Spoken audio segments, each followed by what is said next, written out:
ಮೇ 6ನೇ ತಾರೀಕು ನನ್ನ ವಿಷಯದಲ್ಲಿ ಕೋರ್ಟಲ್ಲಿ ಸಮಸ್ಯೆ ಆಗಿ ಒಂದು ತಿಂಗಳ ಕಾಲ ನಾನೇನು ಒಳಗಡೆ ಹೋಗಿ ಬರೋದ್ರೊಳಗಡೆ ಇಲ್ಲಿ ಪಾಪ ಹಿತ್ನಾಳ್ ಫ್ಯಾಮಿಲಿ ಕೂಡ ಹೊಸ ಬಟ್ಟೆಗಳು ಹೊಲಿಸ್ಕೊಂಡ್ಬಿಟ್ಟು ಗಂಗಾವತಿಯಲ್ಲಿ ಓಡಾಡೋದು ಶುರು ಮಾಡಿದರು.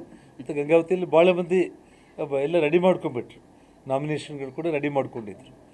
ಅದರೊಟ್ಟಿಗೆ ಎಚ್ ಕೆ ಪಾಟೀಲು ಕರೆಸಿಬಿಟ್ಟು ಅಂಜನಾದ್ರಿಗೆ ಅದರಿಂದ ಅಡ್ವಾಂಟೇಜ್ ಏನಾದರೂ ತೊಗೋಬೇಕಂತೇಳಿ ತಮ್ಮನ್ನೆಲ್ಲ ಕರೆಸಿ ಆನೆಗೊಂದಿಯಲ್ಲಿ ಒಂದು ಪ್ರೆಸ್ ಮೀಟ್ ಮಾಡಿದರು. ಮೋರಿಯರ್ ಬೆಟ್ಟದಲ್ಲಿ ಪ್ರೆಸ್ ಮೀಟ್ ಮಾಡಿದರು. ಹಿರೇಬೆಣಕಲ್ಲಲ್ಲಿ ಇಲ್ಲ 10 ಕೋಟಿ ಕೊಡ್ತೀವಿ, ಅಲ್ಲ 5 ಕೋಟಿ ಕೊಡ್ತೀವಿ, ಡಿಸೆಂಬರ್ಗೆ ಉದ್ಘಾಟನೆ ಮಾಡ್ತೀವಿ ಅಂತೇಳಿ ಎಚ್ ಕೆ ಪಾಟೀಲ್ ಅವ್ರಿಗೆ ಲಾಸ್ಟ್ ಇಯರ್ ಡಿಸೆಂಬರ್ಗೆ ಉದ್ಘಾಟನೆ ಮಾಡ್ತೀವಿ ಅಂತೇಳಿ ಹೇಳೋದ್ರಲ್ಲ. ಇವಾಗ ಪತ್ತೆ ಇದ್ದಾರೆ ಅವರ ಅಸಲು.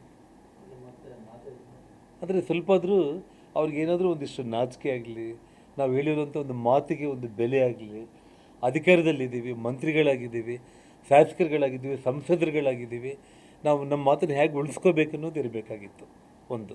ಸೊ ಹಾಗಾಗಿ ಅವ್ರಿಗೆ ಏನೂ ಇಲ್ಲ ಅನ್ನೋದನ್ನು ಅವರೇ ಸಾಬೀತು ಮಾಡ್ಕೊಂಡಿದ್ದಾರೆ. ಇನ್ನೊಂದು ತಾವು ಕೇಳಿರೋ ಪ್ರಕಾರ ಬೊಮ್ಮಾಯಿ ಅವರು ಹಿಂದೆ ನಮ್ಮ BJP ಸರ್ಕಾರದಲ್ಲಿ 100 ಕೋಟಿ ಅಮೌಂಟ್ ಏನೋ ಅವ್ರು ಕೊಟ್ಟಿದ್ದರು. ಅದರಲ್ಲಿ ಇವತ್ತು ಶಾಪಿಂಗ್ ಕಾಂಪ್ಲೆಕ್ಸು, ಶೌಚಾಲಯಗಳು, 2 ಯಾತ್ರಿ ನಿವಾಸಗಳು ಮತ್ತು ಒಂದು VIP ಗೆಸ್ಟ್ ಹೌಸ್, ಇದೆಲ್ಲವೂ ಕೂಡ ಏನು ನಿರ್ಮಾಣ ಹಂತದಲ್ಲಿದೆ.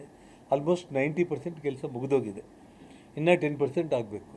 ಆ ಕಾಂಟ್ರಾಕ್ಟ್ರ್ ಮೇಲೆ ನಾನು ಒತ್ತಡ ಹಾಕಿ ಬೇಗನೆ ಮುಗಿಸಿ ಅಂತ ಹೇಳ್ಕೊತ ಬಂದರೆ ಅವರು ಇದುವರೆಗೂ ಕೂಡ ಮಾಡಿರೋ ಕೆಲಸದಲ್ಲಿ ಸುಮಾರು ಇವಾಗ ಅವ್ರೇನು ಕೆಲಸ ಪೂರ್ತಿ ಮಾಡಿದಾರಲ್ಲ, ಮಾಡಿರೋದ್ರಲ್ಲಿ ಇವಾಗ ಸುಮಾರು ಹೆಚ್ಚು ಕಡಿಮೆ 35 ಕೋಟಿ ಕೆಲಸ. ಅದರಲ್ಲಿ 10 ಕೋಟಿ ಇನ್ನೂ ಬಿಲ್ಸ್ ಪೆಂಡಿಂಗ್ ಇದೆ. ಸರ್ ನಾನು ಹೇಗೆ ಸರ್ ನಾನು ಕಂಪ್ಲೀಟ್ ಮಾಡೋದಕ್ಕೆ ನನ್ನ ಕೈಲಾಗುತ್ತೆ ಅಂತೇಳಿ ಕಣ್ಣೀರು ಹಾಕುಂತ ಹೇಳ್ತಾ ಇದ್ದಾರೆ. ಹೇಗೋ ಒಂದು ಮಾಡಿ ಮುಗಿಸಿ ಅಟ್ಲೀಸ್ಟ್ ನಮ್ಮ ಮರ್ಯಾದೆ ಆದರೂ ಉಳಿಸಿ ಬರೋ ಭಕ್ತಾದಿಗಳಿಗೆ ಅಂತಂದರೆ ದೇವ್ರ ಮೇಲೆ ಭಾರ ಹಾಕಿ ನಾನು ಮಾಡ್ತೀನಿ ಅಂತೇಳಿ ಮಾಡ್ತಾ ಇದ್ದಾನೆ. ನನಗೆ ತಿಳಿದಷ್ಟು ಮಟ್ಟಿಗೆ ಇನ್ನೊಂದು ಫೈನಲ್ ಹಂತಕ್ಕೆ ಇನಾಗ್ರೇಷನ್ ನಾವು ಮಾಡ್ಬೋದು.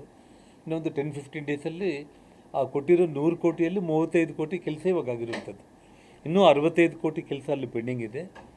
ಸಿದ್ದರಾಮಯ್ಯ ಅವರೇನು 100 ಕೋಟಿ ಅಂತೇಳಿ ಘೋಷಣೆ ಮಾಡೋದಕ್ಕೆ ನಾನು ವಿಧಾನಸಭೆಯಲ್ಲೇ ಹೋಗಿ ಎಲ್ಲರ ಮುಂದೆನೂ ಅವ್ರಿಗೆ ನಾನು ಧನ್ಯವಾದಗಳನ್ನ ಅಸೆಂಬ್ಲಿಯಲ್ಲೇ ನಾನು ಹೇಳಿದೆ ನಾನು.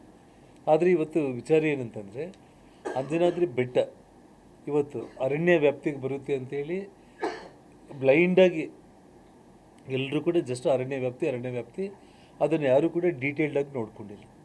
ನಾನಿವತ್ತು ಶಾಸಕನಾದ ಮೇಲೆ ಈ ಹಿಂದೆ ನಳಿನ್ ಅತುಲ್ ಅವರಿಗೆ ಅಲ್ಲಿ ಲೋಕಲಲ್ಲಿ ತುಂಬ ಒಬ್ಬ ಯಜಮಾನರು, ಒಬ್ಬ ರಾಜರ ಕುಟುಂಬದವರು ನನ್ನ ಕರೆದವರು ಹೇಳಿದರು, ಇದು ಅಂಜನಾದ್ರಿ ಬೆಟ್ಟ ಯಾವುದೇ ಕಾರಣಕ್ಕೂ ಕೂಡ ಅರಣ್ಯ ವ್ಯಾಪ್ತಿಗೆ ಬರೋದಿಲ್ಲ, ನೀವು ಬೇಕಾದರೆ ರೆಕಾರ್ಡ್ಸ್ ತೆಗೆದು ನೋಡಿ ಅಂತೇಳಿ ಹೇಳಿದ ಮೇಲೆ ನಾನಿವಾಗ ಬಂದಿರುವಂಥ ಸುರೇಶ್ ಹಿತ್ನಾಳ್ ಜಿಲ್ಲಾಧಿಕಾರಿಗಳು ಇವರು ಮುಂಬೈಯಿಂದ ರೆಕಾರ್ಡ್ಸ್ ಎಲ್ಲ ತರಿಸಿ ಎಲ್ಲೆಲ್ಲಿಂದನೋ ರೆಕಾರ್ಡ್ಸ್ ತರಿಸಿ ಭಾಳ ನಿಮಗೆ ತುಂಬ ಎವಿಡೆಂಟಾಗಿ ಇವತ್ತು ಅಂಜನಾದ್ರಿ ಬೆಟ್ಟ ಫಾರೆಸ್ಟ್ ವ್ಯಾಪ್ತಿಗೆ ಬರೋದಿಲ್ಲ ಅಂತೇಳಿ ರೆಕಾರ್ಡ್ಸ್ ಎಲ್ಲ ಸಿಕ್ಕಿದೆ.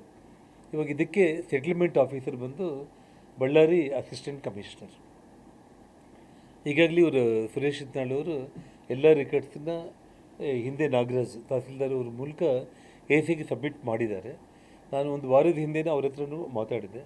ಬೇಗನೆ ಡೇಟನ್ನೊಂದು ಕೊಟ್ಟು ಜಿಲ್ಲಾಧಿಕಾರಿಗಳು ಇವರೆಲ್ಲರೂ ಕೂಡ ಪ್ರೆಸೆಂಟೇಷನ್ ಮಾಡಿ ಅದನ್ನು ಅವ್ರು ಆರ್ಡ್ರ್ ಮಾಡಬೇಕಾಗಿದೆ. ಆ ಎಲ್ಲ ರೆಕಾರ್ಡ್ಸ್ ಆಧಾರದ ಮೇಲೆ ಇದು ಫಾರೆಸ್ಟ್ ವ್ಯಾಪ್ತಿಗೆ ಬರಲ್ಲ ಅಂತೇಳಿ, ಆವಾಗ ಮಾತ್ರ ನಾವು ಡೆವಲಪ್ಮೆಂಟಿಗೆ ಹಣ ಉಪಯೋಗಿಸೋದಕ್ಕೆ ಸಾಧ್ಯ ಆಗುತ್ತೆ.